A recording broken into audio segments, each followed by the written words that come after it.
Hi friends, ഇന്നത്തെ എൻ്റെ recipe നല്ല ടേസ്റ്റി ആയിട്ടുള്ള ചെമ്മീൻ ചോറാണ്. ഇത് ലഞ്ചിനും ഡിന്നറിനൊക്കെ പറ്റിയ ഒരു അടിപൊളി ഐറ്റമാണ്. വളരെ പെട്ടെന്ന് തന്നെ തയ്യാറാക്കാനും പറ്റും. എല്ലാവർക്കും ഇത് ഇഷ്ടപ്പെടും. അപ്പോൾ ഇതെല്ലാവരും വീട്ടിലൊന്ന് ട്രൈ ചെയ്ത് നോക്കുക. ഇതെങ്ങനെ ഉണ്ടാക്കേണ്ടതെന്ന് നോക്കാം. അതിനായിട്ട് ഞാനിവിടെ 2 കപ്പ് ജീരകശാല റൈസ് എടുത്തിട്ടുണ്ട്. ഇത് നന്നായി കഴുകി സ്ട്രെയിനറിലിട്ട് ഊറ്റിയെടുത്ത് വെക്കുക. ഇനി ഞാനിവിടെ 1/2 കിലോ ചെമ്മീൻ നന്നായി കഴുകി വൃത്തിയാക്കി എടുത്ത് വെച്ചിട്ടുണ്ട്. ഇനി ഇതേപോലെയുള്ള ചുവട് കട്ടിയുള്ളൊരു പാൻ വെക്കുക. അതിനുശേഷം ഇതിലേക്ക് 3 ടേബിൾ സ്പൂൺ ഓയിൽ ഒഴിച്ച് കൊടുക്കാം.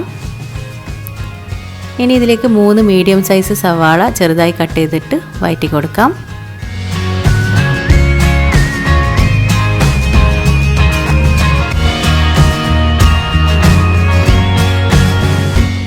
ഇനി സവാള വഴണ്ടി കിട്ടാൻ വേണ്ടി ഇതിലേക്ക് കുറച്ച് ഉപ്പിട്ട് വഴറ്റി കൊടുക്കാം. ഉപ്പിട്ട് വഴറ്റി കഴിഞ്ഞാൽ സവാള നന്നായി വഴണ്ടി കിട്ടും. ഇനി ഇതിലേക്ക് 2 ടേബിൾ സ്പൂൺ ഇഞ്ചി വെളുത്തുള്ളി ചതച്ചത് ഇട്ട് കൊടുക്കാം. ഇഞ്ചി വെളുത്തുള്ളിയുടെ പേസ്റ്റ് ഉണ്ടെങ്കിൽ ഇഞ്ചി വെളുത്തുള്ളിയുടെ പേസ്റ്റ് ഇട്ടും വഴറ്റി കൊടുക്കാം. ഞാനിവിടെ ചതച്ചതാണ് ഇട്ട് കൊടുത്തിട്ടുള്ളത്. ഇനി ഇഞ്ചി വെളുത്തുള്ളിയുടെ ഒക്കെ പച്ചമണം മാറുന്നത് വരെ നന്നായിട്ടൊന്ന് വഴറ്റിയെടുക്കുക. ഇനി ഇതിലേക്ക് 4 പച്ചമുളക് ഇതേപോലെ നീളത്തിൽ കട്ട് ചെയ്തിട്ട് കൊടുക്കുക. 2 മീഡിയം സൈസ് തക്കാളി ചെറുതായി കട്ട് ചെയ്ത് ഇട്ട് കൊടുക്കുക. അതിനുശേഷം മസാല നന്നായിട്ടൊന്ന് വഴറ്റിയെടുക്കുക.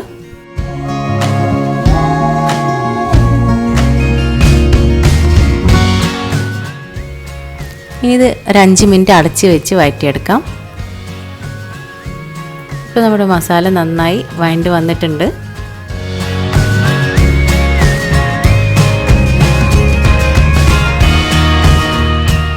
ഇനി ഇതിലേക്ക് കുറച്ച് കറിവേപ്പില ഇട്ട് കൊടുക്കാം. ഇനി ഇതിലേക്ക് 1/2 ടീസ്പൂൺ മഞ്ഞൾപ്പൊടി, 1/2 ടീസ്പൂൺ കുരുമുളക് പൊടി, 1/2 ടീസ്പൂൺ വലിയ ജീരകം വറുത്ത് പൊടിച്ചത്, 1/2 ടീസ്പൂൺ ഗരം മസാല പൊടി, 2 ടീസ്പൂൺ മല്ലിപ്പൊടി, 1 ടേബിൾ സ്പൂൺ മുളക് പൊടിയും കൂടി ഇട്ട് കൊടുക്കാം. അതിനുശേഷം ഈ പൊടികളുടെ പച്ചമണം മാറുന്നത് വരെ നന്നായിട്ടൊന്ന് വഴറ്റിയെടുക്കുക.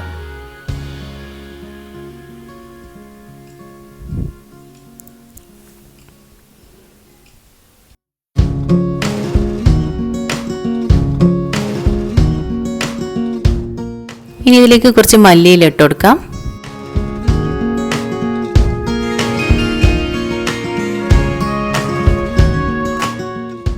അതിനുശേഷം നമ്മൾ നേരത്തെ കഴുകി വൃത്തിയാക്കി എടുത്ത് വെച്ചിട്ടുള്ള ചെമ്മീൻ ഇതിലേക്ക് ഇട്ട് കൊടുക്കാം. ഞാൻ കുറച്ച് ചെമ്മീൻ മാറ്റി വെച്ചിട്ടുണ്ട്, ചോറിൽ ഡെക്കറേറ്റ് ചെയ്ത് വെക്കാൻ വേണ്ടിയാണ്.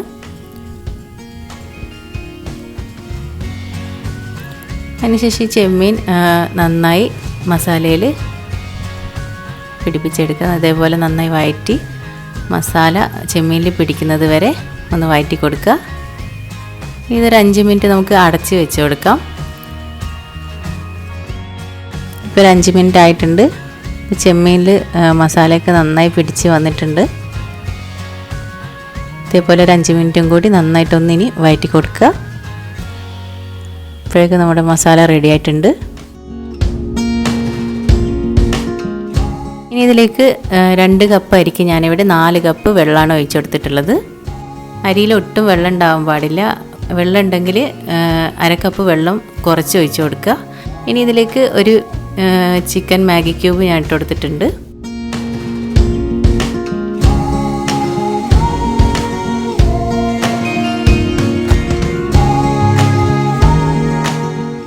ഇനി ഇതിലേക്ക് ചിക്കൻ ക്യൂബ് ഇട്ട് കൊടുത്തുകൊണ്ട് തന്നെ ഇതിലേക്ക് കുറച്ച് ഉപ്പ് മാത്രം ഇട്ട് കൊടുക്കുക. ആവശ്യത്തിന് നോക്കിയിട്ട് ഇട്ട് കൊടുത്താൽ മതി.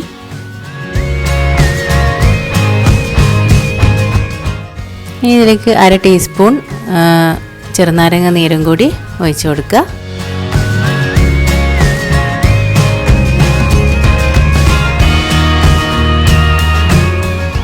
അതിനുശേഷം നമ്മൾ നേരത്തെ വെള്ളം തിളച്ച് വരുമ്പോൾ നേരത്തെ കഴുകി സ്ട്രെയിനറിലിട്ട് ഊറ്റിയെടുത്ത് വെച്ചിട്ടുള്ള അരി ഇതിലേക്ക് ഇട്ട് കൊടുക്കാം.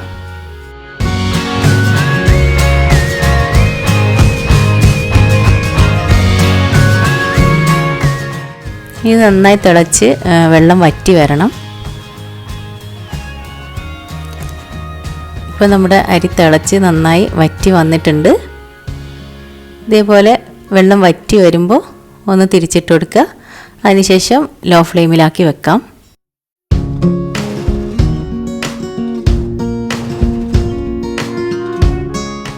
ഇനി ഇതൊരു 5 മിനിറ്റ് നമുക്ക് ലോ ഫ്ലെയിമിലാക്കി അടച്ച് വെച്ച് കൊടുക്കാം.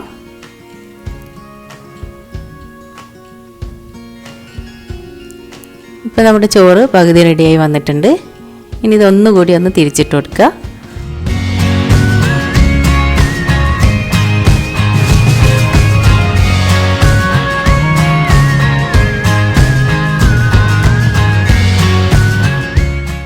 അതിനുശേഷം ഇതിലേക്ക് 1 ടേബിൾ സ്പൂൺ ഗീ ചേർത്ത് കൊടുക്കുക.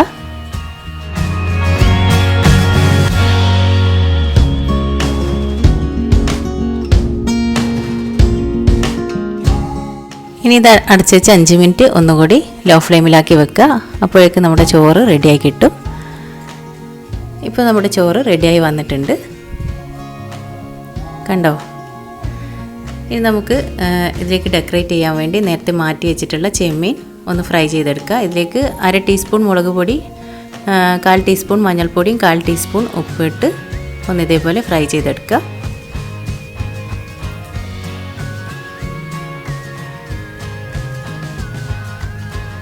ഇനി നമുക്ക് ചോറ് സെർവ് ചെയ്തെടുക്കാം. ഇത് വളരെ പെട്ടെന്ന് തന്നെ തയ്യാറാക്കാനും പറ്റും. എല്ലാവർക്കും ഇഷ്ടപ്പെടും. ഇതെല്ലാവരും വീട്ടിലൊന്ന് ട്രൈ ചെയ്ത് നോക്കൂ. ഇത് ഞാൻ ഉള്ളി കസ്റ്റമറിൻ്റെ കൂടെയാണ് സെർവ് ചെയ്യുന്നത്. ഇതേപോലെ ചെമ്മീൻ ഫ്രൈ ചെയ്തത് ഇതിൻ്റെ മുകളിൽ ഇതേപോലെ ഡെക്കറേറ്റ് ചെയ്ത് വെച്ചിട്ടുണ്ട്. ഇങ്ങനെ കഴിക്കാൻ നല്ല ടേസ്റ്റാണ്.